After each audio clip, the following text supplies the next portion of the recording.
വേദവിചാരം എന്ന ഈ പരമ്പരയിലെ മറ്റൊരു എപ്പിസോഡിലേക്ക് ഏവർക്കും സ്വാഗതം. പ്രാർത്ഥനയോടുകൂടി നമുക്ക് ഇന്ന് വചന ശുശ്രൂഷയിലേക്ക് പ്രവേശിക്കാം. സ്നേഹിയാകുന്ന സ്വർഗപിതാവിൻ ദൈവമേ, ഒരിക്കൽ കൂടി ഞങ്ങൾക്ക് ഒരുമിച്ച് തിരുസന്നിധിയിലേക്ക് കടന്നു വന്ന് അങ്ങയുടെ തിരുവചനങ്ങളെ ധ്യാനിപ്പാൻ അങ്ങ് ഒരുക്കിയിരിക്കുന്ന മുഖാന്തരത്തെ ഓർത്ത് നന്ദിയോടെ സ്തുതിക്കുന്നു, സ്തോത്രം ചെയ്യുന്നു. ഞങ്ങൾ കേൾക്കുന്ന വചനം ഞങ്ങളുടെ ജീവിതത്തിൽ പ്രാവർത്തികമാക്കി ഞങ്ങളുടെ ജീവിതം നിനക്ക് പ്രസാദകരമാക്കി മുമ്പോട്ട് പോകാൻ കൃപ തരണമെന്ന് പ്രാർത്ഥിക്കുന്നു. ബലഹീന നടീനം കരങ്ങളിൽ സമർപ്പിക്കുന്നു. അങ്ങ് നൽകിയിരിക്കുന്ന കൃപയാൽ നിന്ന് ഇന്ന് ഈ വചനം ഘോഷിപ്പാൻ സഹായിക്കണമേ. വചനം കേൾക്കുന്ന എല്ലാ മക്കൾക്കായിട്ടും പ്രാർത്ഥിക്കുന്നു. അവർ കടന്നു വന്നിരിക്കുന്ന സാഹചര്യങ്ങൾ മറ്റാരേക്കാൾ ഉപരിയായിട്ട് അങ്ങ് അറിയുന്ന കർത്താവേ, ഈ കേൾക്കുന്ന വചനം ഓരോരുത്തരുടെയും ജീവിതത്തിൽ അനുഗ്രഹത്തിന് മുഖാന്തരമാക്കി തീർക്കണമെന്ന് യേശുവിനാമത്തിൽ അപേക്ഷിക്കുന്ന പ്രാർത്ഥന പിതാവ് കേൾക്കണമേ.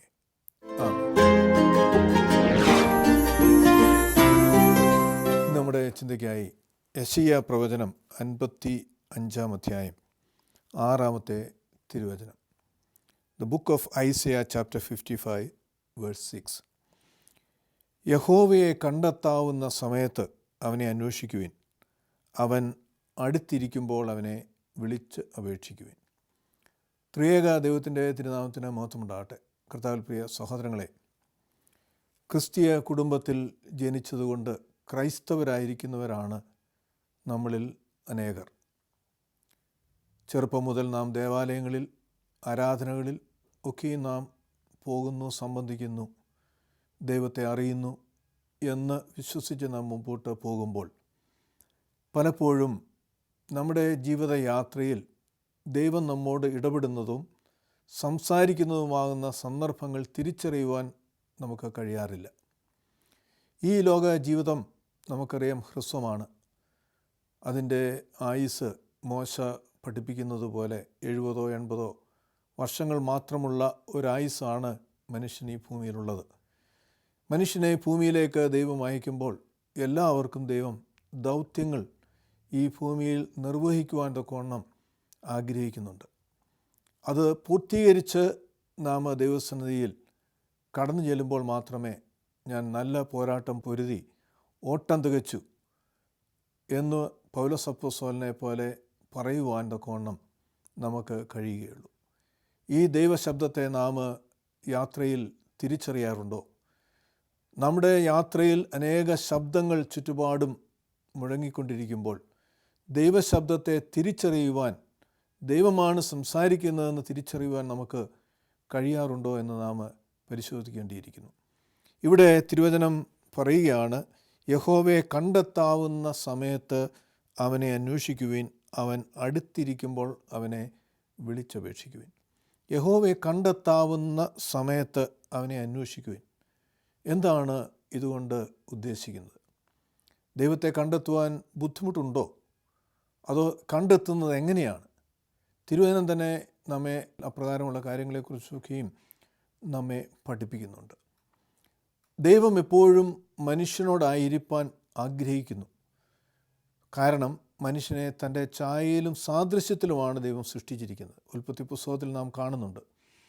അപ്പോൾ അപ്രകാരം തന്നെപ്പോലെ സൃഷ്ടിച്ച ദൈവം തൻ്റെ മക്കളായി തന്നെ ഈ ലോകത്തിൽ ജീവിക്കുവാനും തൻ്റെ സന്നിധിയിലേക്ക് മടങ്ങി വരുവാനും ദൈവം ഓരോ വ്യക്തിയെയും കുറിച്ച് ആഗ്രഹിക്കുന്നുണ്ട്.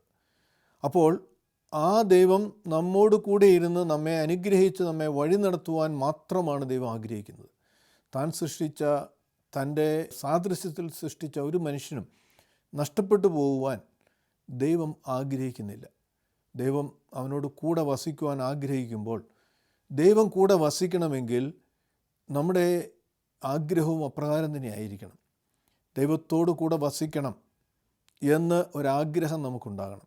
അപ്പോൾ ദൈവത്തോട് കൂടെ വസിക്കുവാൻ കഴിയുന്നത് എപ്പോഴാണ്? എങ്ങനെയുള്ള ജീവിതം നമുക്ക് നയിക്കുമ്പോഴാണ് ദൈവത്തോട് കൂടെ വസിക്കുവാൻ, അല്ലെങ്കിൽ ദൈവം നമ്മോട് കൂടെ ഇരിക്കുവാൻ തൊക്കെ നമുക്ക് കഴിയുന്നത്? ഉൽപ്പത്തി പുസ്തകം 3-ാം അധ്യായത്തിലേക്ക് നാം വരുമ്പോൾ, ഉൽപ്പത്തി പുസ്തകത്തിൻ്റെ 3-ാം അധ്യായം 9-ാമത്തെ തിരുവചനത്തിൽ നാം വായിക്കുകയാണ്, യഹോവയായ ദൈവം ആദാമിനെ വിളിച്ചു, നീ എവിടെ എന്ന് ചോദിച്ചു. നമുക്കറിയാം, ദൈവം മനുഷ്യനെ സൃഷ്ടിച്ചു, തൻ്റെ ഛായയിലും സാദൃശ്യത്തിലും സൃഷ്ടിച്ചു. അവന് തക്ക തുണയെ ദൈവം അവന് നൽകി. എന്നിട്ട് അവനെ ദൈവം സൃഷ്ടിച്ച തോട്ടത്തിൽ വേല ചെയ്യുവാനും തോട്ടം കാക്കുവാനും അവനെ ആക്കുകയാണ്. അതിനുശേഷം ദൈവം കടന്നു വരികയാണ്, ഈ തോട്ടത്തിലേക്ക് വരികയാണ്. തോട്ടത്തിലേക്ക് കടന്നു വരുമ്പോൾ എന്നും കണ്ടുകൊണ്ടിരിക്കുന്ന ആദമിനെ കാണുന്നില്ല. ദൈവം വിളിക്കുകയാണ്, നീ എവിടെ എന്ന് ചോദിച്ചു. 10-ാം വാക്യത്തിൽ നാം വായിക്കുന്നു, തോട്ടത്തിൽ നിൻ്റെ ശബ്ദം കേട്ടിട്ട് ഞാൻ നഗ്നനായതിനാൽ ഭയപ്പെട്ട് ഒളിച്ചു എന്ന് പറഞ്ഞു. അപ്പോൾ ദൈവം അന്ന് വരെ അല്ലെങ്കിൽ അതിൻ്റെ തലേദിവസം വരെ തോട്ടത്തിൽ വരുമ്പോൾ ആദാമിനെ കണ്ടിരുന്നു, ആദാവുമായി നടന്നിരുന്നു. അപ്രകാരം ആഗ്രഹിച്ച് കടന്നു വരുമ്പോൾ ഒളിച്ചിരിക്കുന്ന ആദാമിനെയാണ്, അല്ലെങ്കിൽ ആദാമിൻ്റെ ശബ്ദമാണ് ദൈവം കേൾക്കുന്നത്. അപ്പോൾ ഞാൻ ഒളിച്ചിരിക്കുന്നു. എന്തുകൊണ്ട് ഒളിച്ചു? പാപം ചെയ്തതുമൂലം അവൻ നഗ്നനെന്നുള്ള തിരിച്ചറിവ് അവനുണ്ടാകുകയാണ്. പാപം ചെയ്തതുമൂലം ദൈവത്തിൻ്റെ സന്നിധിയിലേക്ക് ചെല്ലുവാനുള്ള ഭയം അവനുണ്ടാകുകയാണ്. അവൻ ഒളിച്ചിരിക്കുകയാണ്.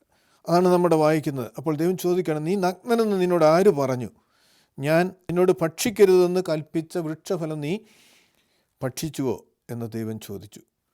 അപ്പോൾ അവൻ പാപം ചെയ്തത് ദൈവത്തിൽ നിന്ന് അവന്, അല്ലെങ്കിൽ ദൈവത്തോട് അടുത്തു വരുവാൻ അവന് കഴിയാത്ത ഒരവസ്ഥയിലേക്ക് എത്തിക്കുകയാണ്.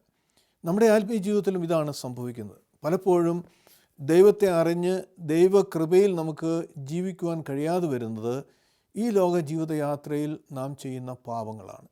ഈ പാപം ചെയ്യുന്നത് മൂലം ദൈവത്തിൻ്റെ സന്നിധിയിലേക്ക് കടന്നു ചെല്ലുവാൻ നമുക്ക് ഭയമാണ്. ദൈവം എന്ത് ചോദിക്കും, എന്ത് വിചാരിക്കും? അപ്പോൾ എന്തിനാണ് പാപം ചെയ്യുന്നത് എന്ന് ചോദിച്ചാൽ, കാരണം ദൈവം മനുഷ്യന് ആവശ്യമായതൊക്കെയും അവനോട് നൽകുന്നുണ്ട്. അവന് ഭക്ഷിക്കുവാനുള്ള വൃക്ഷഫലം ദൈവം നൽകുന്നുണ്ട്, അവന് ജോലി കൊടുക്കുന്നുണ്ട്, അവന് തുണയായി അവന് ഭാര്യയെ നൽകുന്നുണ്ട്. അങ്ങനെ എല്ലാ നന്മകളാലും നിറച്ച ആ മനുഷ്യൻ അവനില്ലാത്ത, അല്ലെങ്കിൽ അരുതെന്ന് പറഞ്ഞ ഒരു കാര്യം ചെയ്യുവാൻ അവൻ ആഗ്രഹിക്കുന്നു. കാരണം എന്താണ്? ഹവ്വായോട് പിശാച് പറയുകയാണ്, ഈ ഫലം നീ ഭക്ഷിച്ചാൽ ദൈവത്തെ പോലെയാകും. അപ്പോൾ അന്ന് വരെ അവനുണ്ടായിരുന്ന അനുഗ്രഹങ്ങളിൽ നിന്ന് ഉപരിയായ ഒരു അനുഗ്രഹത്തിനു വേണ്ടി അവൻ പാപം ചെയ്യുകയാണ്. ഇത് മനുഷ്യൻ്റെ ജീവിതത്തിൽ എപ്പോഴും ഉണ്ടാവുകയാണ്. ദൈവം എത്രയധികം നന്മകളും അനുഗ്രഹങ്ങളും നമ്മുടെ ജീവിതത്തിൽ ദൈവം നൽകിയിട്ടുണ്ട്. പക്ഷേ ആ അനുഗ്രഹങ്ങളിൽ സന്തുഷ്ടരാകാതെ നാം പലപ്പോഴും പല കാര്യങ്ങളിലേക്ക്, പലതും നേടുവാനുള്ള ആഗ്രഹത്തിലേക്ക് പോകുമ്പോഴാണ് പാപം ചെയ്യുന്ന സാഹചര്യത്തിലേക്ക് വരുന്നത്. നമുക്ക് ജീവിക്കുവാൻ നല്ല ശമ്പളം ഉള്ള ജോലി ഉള്ളപ്പോൾ തന്നെ ആ ശമ്പളം മതിയെന്ന് കരുതാതെ പിന്നെ നാം കൈക്കൂലി വാങ്ങുന്നുവെങ്കിൽ അത് വലിയ പാപമാണ്, ദൈവത്തിൻ്റെ കൽപ്പനകൾക്ക് വിപരീതമാണ്. അപ്പോൾ അവിടെ നാം പാപം ചെയ്യുകയാണ്. അല്ലെങ്കിൽ നമ്മുടെ ജീവിതത്തിൽ സുഖങ്ങളും അനുഗ്രഹങ്ങളും നൽകി നമ്മെ വഴി നടത്തുമ്പോൾ തന്നെ കൂടുതൽ സുഖങ്ങൾക്ക് വേണ്ടി മദ്യപാനത്തിനും മയക്കുമരുന്നിനും അടിമകളായിത്തീരുന്ന സാഹചര്യമൊക്കെയും പാപത്തിലേക്ക് വീഴുന്ന സാഹചര്യമാണ്. ഇതുമൂലം ദൈവത്തിൻ്റെ സാന്നിധ്യം നമ്മളിൽ നിന്ന് നഷ്ടപ്പെടും. ദൈവത്തിലേക്ക് വരുവാൻ നമുക്ക് കഴിയാതെ വരും. അതുകൊണ്ട് ഇവിടെ തിരുവചനം നമ്മെ ഓർപ്പിക്കുകയാണ്, യഹോവയെ കണ്ടെത്താവുന്ന സമയത്ത് അവനെ അന്വേഷിക്കുവിൻ. അപ്പോൾ നമ്മുടെ ജീവിതത്തിൽ എപ്പോഴും ദൈവത്തെ അന്വേഷിക്കുന്ന ഒരു പ്രവണത, ദൈവഹിതം എന്തെന്ന് ആരായുന്ന ഒരു പ്രവണത നമ്മുടെ ജീവിതത്തിലുണ്ടാകണം. ദൈവം നമ്മെ സ്നേഹിക്കുന്നു, നമ്മെ അനുഗ്രഹിക്കുവാൻ മാത്രം ആഗ്രഹിക്കുന്നു. അതിനുള്ള ആവശ്യമായ കാര്യങ്ങൾ ദൈവം നമ്മുടെ ജീവിതത്തിൽ നൽകിയിരിക്കുമ്പോൾ ആ ദൈവത്തിൽ ആശ്രയിച്ചുകൊണ്ട് നമ്മുടെ നന്മ മാത്രം, നമുക്ക് ഒരു ദോഷവും ദൈവം ചെയ്യുവാൻ നമ്മെക്കുറിച്ച് ആഗ്രഹിക്കുന്നില്ല എന്നുള്ള വിശ്വാസത്തോടുകൂടി ദൈവത്തോട് ചേർന്ന് നടക്കുമ്പോഴാണ് നമ്മുടെ ജീവിതം ഏറ്റവും അധികം അനുഗ്രഹിക്കപ്പെടുന്നത് എന്ന് നമുക്ക് കാണുവാൻ തക്കോണം കഴിയും. 1-2 സംഭവങ്ങൾ തിരുവചനത്തിൽ നാം വായിക്കുമ്പോൾ നമുക്ക് കാണുവാൻ കഴിയുന്നത്, ഒന്ന്, കർത്താവിൻ്റെ സന്നിധിയിലേക്ക് കടന്നു വന്ന 2 പേരെ നമുക്ക് തിരുവചനത്തിൽ കാണുവാൻ കഴിയും. വിശുദ്ധ യോഹന്നാൻ്റെ സുവിശേഷം 1-ാം അധ്യായത്തിൽ നാം വായിക്കുന്നുണ്ട് 30-ാം വാക്യം, സെയിൻറ്റ് ജോൺ ചാപ്റ്റർ 1 വേഴ്സ് 39, 39-ാമത്തെ തിരുവചനം. അവൻ അവരോട് വന്നു കാണുവീൻ എന്ന് പറഞ്ഞു. ആരോടാണ്? യേശുവിനെ അനുധാവനം ചെയ്യുന്ന 2 പേർ. അത് യോഹന്നാൻ സ്നാപകൻ്റെ ശിഷ്യന്മാരാണ്. അത് അന്ത്രയോസും യോഹന്നാനും ആണ് എന്ന് നമുക്ക് മനസ്സിലാക്കുവാനായിട്ട് കഴിയും. നാം 38-ാമത്തെ വാക്യത്തിലേക്ക് വരുമ്പോൾ, യേശു തിരിഞ്ഞ് അവർ പിന്നാലെ വരുന്നത് കണ്ട് അവരോട്, നിങ്ങൾ എന്ത് അന്വേഷിക്കുന്നു? അപ്പോൾ യേശുവിനെ അന്വേഷിച്ച് പുറകെ പോയ 2 പേരെക്കുറിച്ചാണ് നമ്മുടെ വായിക്കുന്നത്. യേശു തിരിഞ്ഞ്, അപ്പോൾ യേശു മുമ്പേ നടന്നു പോകുമ്പോൾ യേശുവിൻ്റെ പിന്നാലെ വരുന്ന 2 പേർ, അവർ യേശുവിനെ അനുധാവനം ചെയ്യുകയാണ്. അപ്പോൾ യേശു തിരിഞ്ഞ് അവരോട് ചോദിക്കുകയാണ്, നിങ്ങൾ എന്ത് അന്വേഷിക്കുന്നു? അവരുടെ അന്വേഷണമാണ് ആ രണ്ടുപേർ അവിടെ നടത്തുന്നത്. എന്താണ് അവരുടെ അന്വേഷണം? നാം വായിക്കുകയാണ്, അവർ റബ്ബി, ഇതിന് ഗുരു എന്നർത്ഥം, നീ എവിടെ പാർക്കുന്നു എന്ന് ചോദിച്ചു. അപ്പോൾ അവരെന്താണ് അന്വേഷിച്ചത്? യേശു എവിടെയാണ് പാർക്കുന്നത് എന്ന് പറയുമ്പോൾ അതിന് വലിയ അഗാധമായ അർത്ഥമാണുള്ളത്. യേശു എവിടെ പാർക്കുന്നു എന്ന് ചോദിക്കുമ്പോൾ യേശു താമസിക്കുന്ന ഭവനം കാണുവാനോ അല്ലെങ്കിൽ യേശു മറ്റെന്തെങ്കിലും മനസ്സിലാക്കുവാനോ അല്ല. അതിന് അഗാധമായൊരർത്ഥമുണ്ട്. അപ്പോൾ യേശു എന്ത് പറയുന്നു? അവൻ അവരോട് വന്ന് കാണുവീൻ. അപ്പോൾ ഞാൻ എവിടെ പാർക്കുന്നു നിങ്ങൾക്കറിയണമെങ്കിൽ നിങ്ങൾ വന്ന് കാണുവീൻ. യേശുവിന് പറയാം, ഇന്ന ഭവനത്തിൽ അല്ല ഇന്ന അഡ്രസ്സിലാണ് ഞാൻ താമസിക്കുന്നത്. അങ്ങനെയല്ല യേശു പറയുന്നത്, വന്ന് കാണുവീൻ എന്ന് പറയുമ്പോൾ അവരുടെ അന്വേഷണത്തിനകത്ത് എത്രത്തോളം പരമാർത്ഥതയുണ്ട്, എത്രത്തോളം ആത്മാർത്ഥമായിട്ടാണ് അവർ യേശുവിനെ അന്വേഷിക്കുന്നത് എന്ന് യേശുവിന് അറിയണം. അതുകൊണ്ട് പറയുകയാണ്, നിങ്ങൾ വന്ന് കാണുവിൻ എന്ന് പറഞ്ഞു. അങ്ങനെ അവൻ താമസിക്കുന്ന സ്ഥലം അവർ ചെന്ന് കണ്ട് അന്ന് അവനോട് കൂടെ പാർത്തു. അപ്പോൾ ഏകദേശം 10 മണി നേരം ആയിരുന്നു. അപ്പോൾ അവർ കർത്താവ് പറഞ്ഞത് കേട്ട്, അല്ലെങ്കിൽ അവർക്ക് പറയാം, ഇന്ന് ഞങ്ങൾക്ക് സമയമില്ല, മറ്റൊരു ദിവസമാകട്ടെ, അഡ്രസ്സ് തന്നാട്ടെ. അതല്ല അവർ ചെയ്യുന്നത്. അവർ വളരെ വൈകിയ സമയമാണെങ്കിൽ പോലും യേശുവിൻ്റെ പിന്നാലെ പോകുക എന്ന് പറഞ്ഞാൽ എവിടെയാണ്, എത്ര മൈലുകൾ നടക്കണം, എത്ര ദൂരം പോകണം, അല്ലെങ്കിൽ എത്ര സമയമെടുക്കും എന്നും അവർക്ക് അറിഞ്ഞുകൂടാ. വന്ന് കാണുവിൻ എന്ന് പറയുമ്പോൾ യേശു എത്ര സമയം നടന്നാലും യേശുവിൻ്റെ പിന്നാലെ അവർ നടക്കണം. യേശു എവിടെയാണ്, ഈ പട്ടണത്തിലാണോ മറ്റൊരു പട്ടണത്തിലാണോ യേശു താമസിക്കുന്നതെന്ന് അവർക്ക് അറിഞ്ഞുകൂടാ. യേശു പറഞ്ഞത് കേട്ട് യേശുവിനെ അറിയുവാനുള്ള, അന്വേഷിക്കുവാനുള്ള ഒരു അന്തർദാഹത്തോടു കൂടി യേശുവിൻ്റെ പിന്നാലെ ഇവർ കടന്നു പോകുന്നതായിട്ട് നമുക്ക് കാണുവാൻ കഴിയും. എന്നിട്ട് അവിടെ അവനോടൊപ്പം അവർ പാർക്കുകയാണ്. അത് യേശുവിനെക്കുറിച്ച് കൂടുതൽ അറിയുവാനുള്ളൊരാഗ്രഹം, യേശുവുമായി കൂടുതൽ സമ്പർക്കം പുലർത്തുവാനുള്ള അവരുടെ ആഗ്രഹമാണ് അതിലൂടെ നമുക്ക് മനസ്സിലാക്കുവാനായിട്ട് കഴിഞ്ഞത്. അങ്ങനെ അവരവിടെ പോയി, അവരവിടെ യേശുവിനോടൊപ്പം പാർത്തു. അവർ ആഗ്രഹിച്ചതുപോലെ യേശുവിനെക്കുറിച്ച് കൂടുതൽ അറിയുവാൻ അവർക്ക് കഴിയുന്നതായിട്ട് നമുക്ക് മനസ്സിലാക്കുവാനായിട്ട് കഴിയും. എന്നിട്ട് എന്താണ് സംഭവിക്കുന്നത്? അടുത്ത തിരുവചനത്തിലേക്ക് വരുമ്പോൾ, യോഹന്നാൻ പറഞ്ഞത് കേട്ട് അവനെ അനുഗമിച്ച 2 പേരിൽ ഒരുവൻ ശീമോൻ പത്രോസിൻ്റെ സഹോദരനായ അന്ത്രയാസ് ആയിരുന്നു. അവൻ തൻ്റെ സഹോദരനായ ശീമോനെ ആദ്യം കണ്ടവനോട്, ഞങ്ങൾ മശിഹായെ, അതായത് ക്രിസ്തുവിനെ കണ്ടെത്തിയിരിക്കുന്നു എന്ന് പറഞ്ഞു. അപ്പോൾ ഇവർ കടന്നുപോയി, യേശുവിനെ കണ്ട് അവർ യേശുവിൻ്റെ പിന്നാലെ പോയി, യേശു താമസിക്കുന്ന ഭവനത്തിലെത്തി, യേശുവിനോടൊപ്പം സമയം ചെലവഴിച്ചു. അവർക്കൊരു പുതിയ തിരിച്ചറിവ് ഉണ്ടായി. എന്താണ്? ഞങ്ങൾ മശിഹായെ, അതായത് ക്രിസ്തുവിനെ കണ്ടെത്തിയിരിക്കുന്നു. അപ്പോൾ അതിൻ്റെ പിന്നിൽ വലിയ ത്യാഗമുണ്ട്. യേശു വന്ന് കാണുമെന്ന് പറയുമ്പോൾ സമയമെടുത്ത് അന്ന് തിരിച്ചു പോകാൻ കഴിയുമോ ഇല്ലയോ എന്ന് അവർക്ക് അറിഞ്ഞുകൂടാ. അവർ പോവുകയാണ്. അവരുടെ ആഗ്രഹം സഫലീകരിച്ച് അവർ തിരികെ ചെന്ന് അന്ത്രയോസ് എന്ന് പത്രോസിനോട് പറയുകയാണ്, മശിഹായെ, അല്ലെങ്കിൽ ഞങ്ങൾ ക്രിസ്തുവിനെ കണ്ടെത്തിയിരിക്കുന്നു. നമ്മുടെ ജീവിതയാത്രയിൽ ഇപ്രകാരം ദൈവശബ്ദം കേൾക്കുവാനുള്ള ഒരു അന്തർദാഹം നമുക്കുണ്ടാകുമ്പോഴാണ് ആ ശബ്ദം കേൾക്കുവാനും യേശുവിനോടൊപ്പം ചില സമയം ചെലവഴിപ്പാനും നമുക്ക് കഴിയുന്നത്. സമയം ചെലവഴിച്ച് കഴിയുമ്പോൾ വലിയ വലിയ സത്യം നമുക്കതിൽ നിന്ന് പഠിക്കുവാൻ, യേശുവിൽ നിന്ന് പഠിക്കുവാൻ കൊണ്ട് നമുക്ക് കഴിയും. നമുക്കറിയാം, ഇവർ യേശുവിൻ്റെ ശിഷ്യന്മാരായിട്ട് തീരുകയാണ്. അന്ത്രയോസ് എന്ന് പത്രോസിനെ വിളിച്ചു.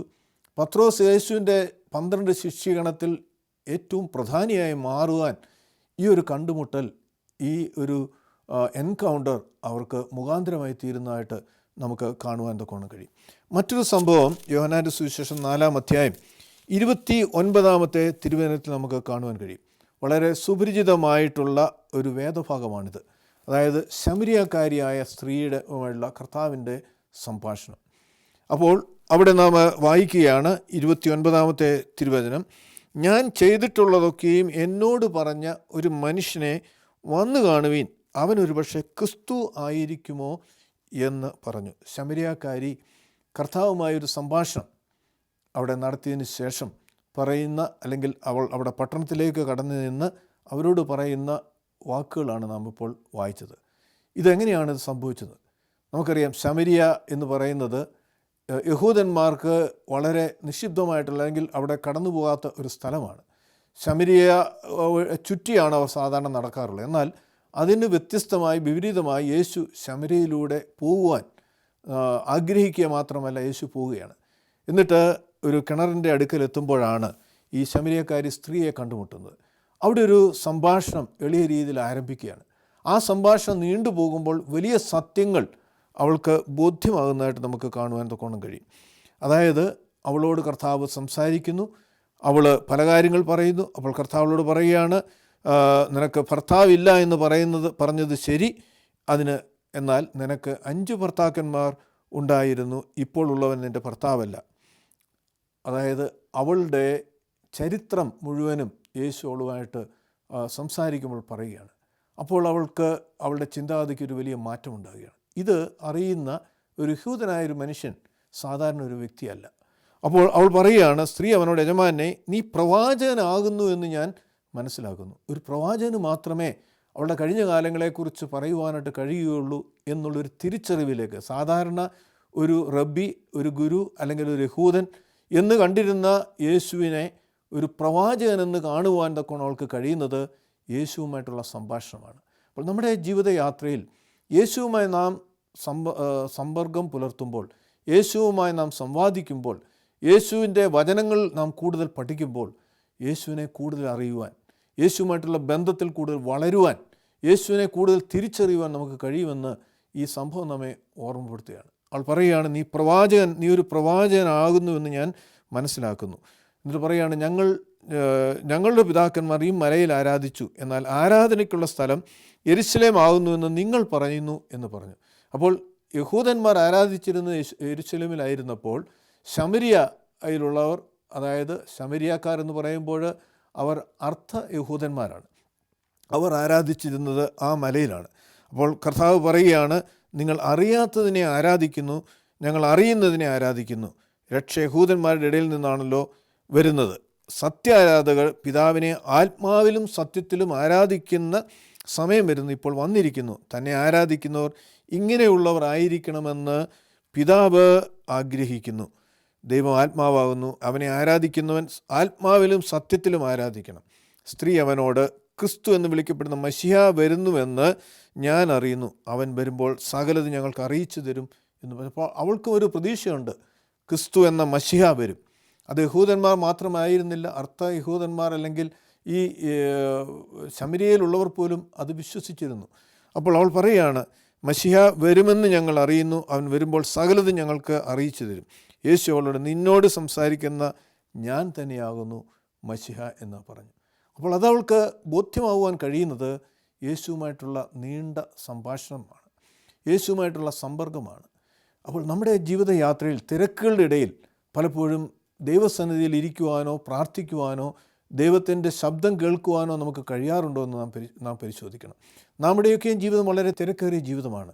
ഭവനത്തിലെ ജോലികൾ ചെയ്യണം, നമുക്ക് ജോലി ഉണ്ടാകാം, അത് ചെയ്യണം, അങ്ങനെ പലവിധ ഉത്തരവാദിത്തങ്ങളുള്ള നാം പലപ്പോഴും ദൈവത്തിൻ്റെ സന്നിധിയിൽ ഇരിക്കുവാനോ ദൈവത്തിൽ നിന്ന് പഠിക്കുവാനോ ദൈവത്തിൽ നിന്ന് മനസ്സിലാക്കുവാനോ സമയം കണ്ടെത്താറുണ്ടോ? അതോ ആഴ്ചയിൽ ഒരിക്കൽ ഞായറാഴ്ച മാത്രം 2 മണിക്കൂർ അല്ലെങ്കിൽ 3 മണിക്കൂർ ദേവാലയങ്ങളിൽ പോയി ആരാധനകളിൽ സംബന്ധിച്ച് മടങ്ങി വരുന്നൊരു ക്രൈസ്തവനായിട്ടാണോ ഞാനും നിങ്ങളും ജീവിക്കുന്നത്? അങ്ങനെ നാം മുമ്പോട്ട് പോയാൽ ഒരിക്കലും യേശുവുമായിട്ടുള്ള ഒരു വലിയ ബന്ധം നമുക്ക് ഉണ്ടാകുകയില്ല എന്ന് നാം മനസ്സിലാക്കുക. അപ്പോൾ യെശയ്യാ പ്രവചനത്തിൽ പറയുകയാണ്, വായിക്കുകയാണ് 55-ാം അധ്യായത്തിൻ്റെ 8-ാം വാക്യം, യഹോവയെ കണ്ടെത്താവുന്ന സമയത്ത് അവനെ അന്വേഷിക്കുവിൻ. അപ്പോൾ ഒരു സമയം നമ്മുടെയൊക്കെയും ജീവിതത്തിലുണ്ട്. പലപ്പോഴും ഈ സമയം നാം ഉപയുക്തമാകാതെ വരുമ്പോൾ എന്താണ് സംഭവിക്കുന്നത്? നാം മുമ്പോട്ട് പോകും, ദൈവത്തെ ആരാധിക്കുന്നു എന്നുള്ള ഒരു വലിയ തോന്നലിൽ നാം മുമ്പോട്ട് പോകും. കാരണം ദേവാലയങ്ങളിൽ പോകുന്നു, വിശുദ്ധ കുർബാനയിൽ സംബന്ധിക്കുന്നതൊക്കെയുമുണ്ട്. പക്ഷേ ദൈവവുമായൊരു ബന്ധമെന്ന് പറയുമ്പോൾ നമ്മുടെ ആവശ്യങ്ങൾക്ക് വേണ്ടി ദൈവത്തിൻ്റെ സന്നിധി പ്രാർത്ഥിക്കുന്നതിനേക്കാൾ ഉപരിയായി ഒരു അനുഭവം ദൈവവുമായിട്ട് നമുക്കുണ്ടാകണം.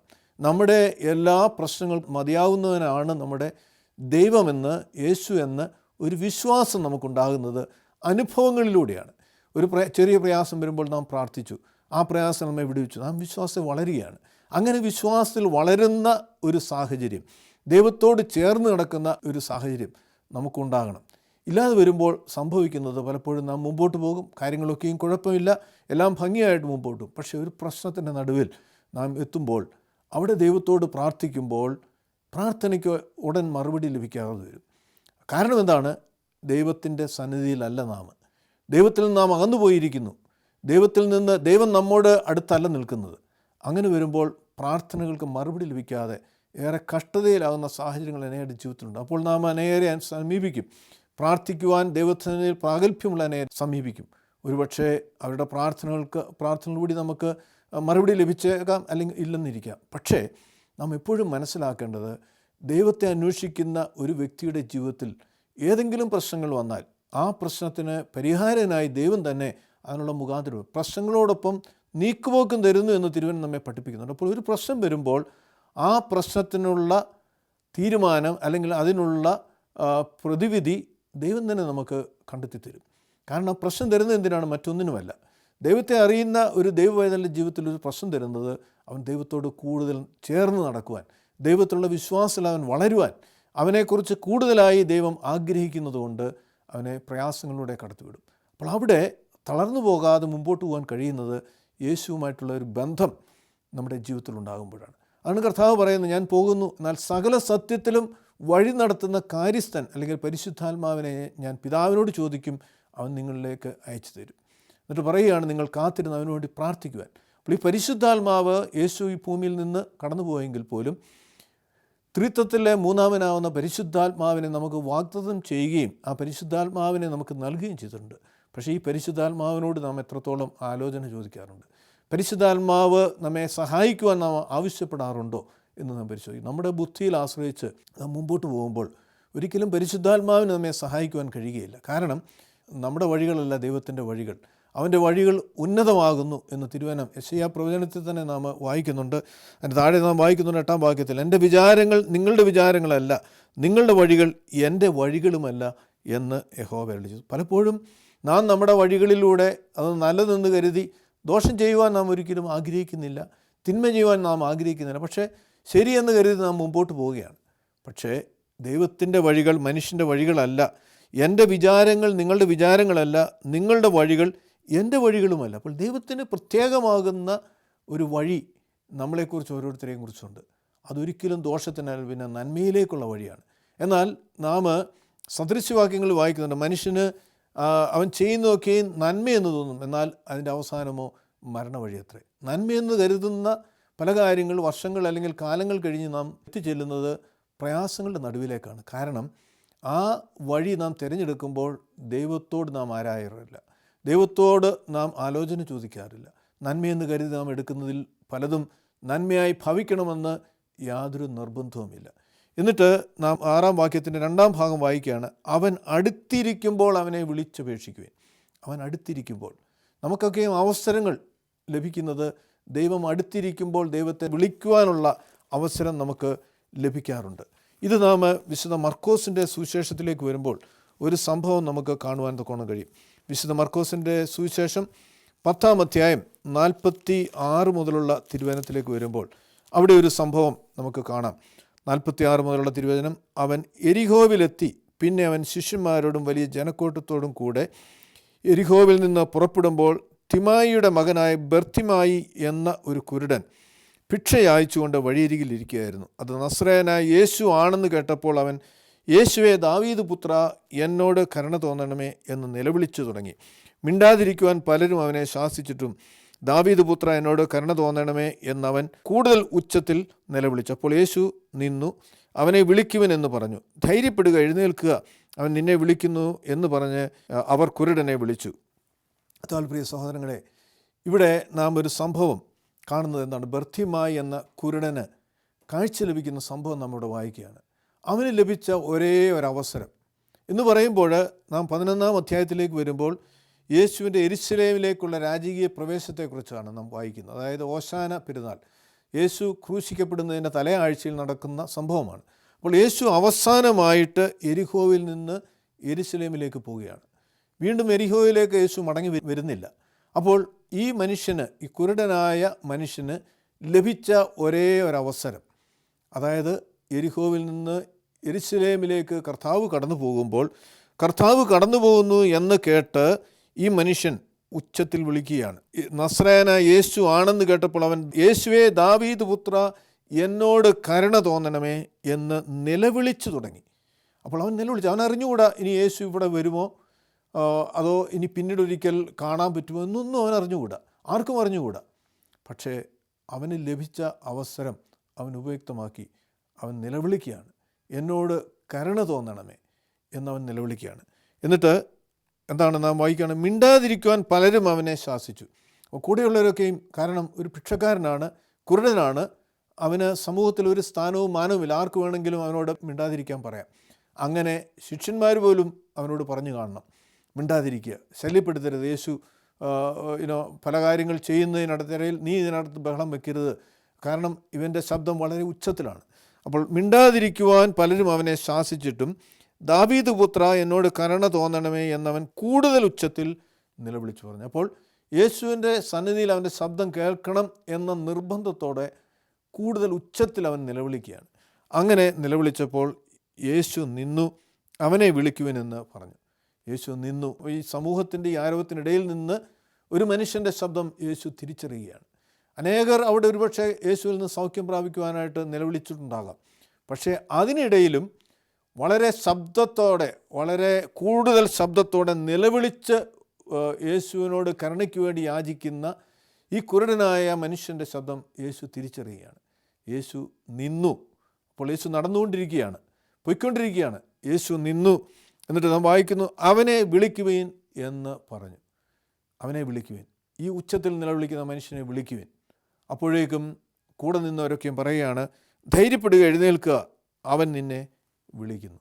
അതുവരെയും ഇടാതിരിക്കാൻ പറഞ്ഞവർ അവരുടെ ടോൺ മാറി, നിന്നെ വിളിക്കുന്നു. ആ യേശു അവനവിടെ സൗഖ്യം കൊടുക്കുന്നതായിട്ട് നമുക്ക് കാണാം. അവൻ തൻ്റെ പുതപ്പ് ദൂരെ എറിഞ്ഞ് ചാടി എഴുന്നേറ്റ് യേശുവിൻ്റെ അടുക്കലെത്തി. അവൻ്റെ പുതപ്പ്, അവൻ ഭിക്ഷ അയച്ചുകൊണ്ടിരുന്ന പുതപ്പം വലിച്ചെറിഞ്ഞു. കാരണം യേശു വിളിച്ചു. ആ വലിയ സ്നേഹം, ആ സന്തോഷം അവൻ തിരിച്ചറിഞ്ഞ് അവൻ ചാടി എഴുന്നേൽക്കുകയാണ്. എന്നിട്ട് ഞാൻ നിനക്ക് എന്ത് ചെയ്തു തരണമേ നീ ഇച്ഛിക്കുന്നു എന്ന് ചോദിച്ചതിന്, റബ്ബുനി എനിക്ക് കാഴ്ച പ്രാപിക്കണം എന്ന് കുരുടൻ അവനോട് പറഞ്ഞു. യേശു അവനോട്, പോകുക, നിൻ്റെ വിശ്വാസം നിന്നെ രക്ഷിച്ചിരിക്കുന്നു എന്ന് പറഞ്ഞു. ഉടനെ അവൻ കാഴ്ച പ്രാപിച്ചു, യാത്രയിൽ യേശുവിനെ അനുഗമിച്ചു. കർത്താവിൽ പ്രിയ സഹോദരങ്ങളെ, ഇതൊക്കെയും അനേക സംഭവങ്ങൾ നമ്മെ ഓർമ്മപ്പെടുത്തുന്നത് നമ്മുടെ ആത്മീയ ജീവിത യാത്രയിൽ നമുക്ക് ലഭിക്കുന്ന അവസരങ്ങൾ നാം എത്രത്തോളം ഉപയുക്തമാക്കാറുണ്ട്. യേശുവുമായി ഒരു ബന്ധം സ്ഥാപിക്കുവാനുള്ള അവസരം, യേശു നമ്മോട് സംസാരിക്കുമ്പോൾ, ഇടപെടുമ്പോൾ അതെത്രത്തോളം നാം അതിനുള്ള മുഖാന്തരം അല്ലെങ്കിൽ അത് കണ്ടെത്താറുണ്ടെന്ന് നാം പരിശോധിക്കുക. അങ്ങനെ യേശുവിൻ്റെ ശബ്ദത്തെ തിരിച്ചറിഞ്ഞ് യേശുവുമായി ഒരു ജീവിതം നാം മുമ്പോട്ട് നയിക്കുന്നതാണ് നമ്മുടെ ആത്മീയ ജീവിതത്തിൻ്റെ അനുഗ്രഹത്തിൻ്റെ വലിയ അടിസ്ഥാനമായി വരുന്നതെന്ന് തിരുവനന്തപുരം നമ്മെ പഠിപ്പിക്കുകയാണ്. അതിനായി ദൈവം നമ്മെ സഹായിക്കട്ടെ, ദൈവം നമ്മെ അനുഗ്രഹിക്കട്ടെ.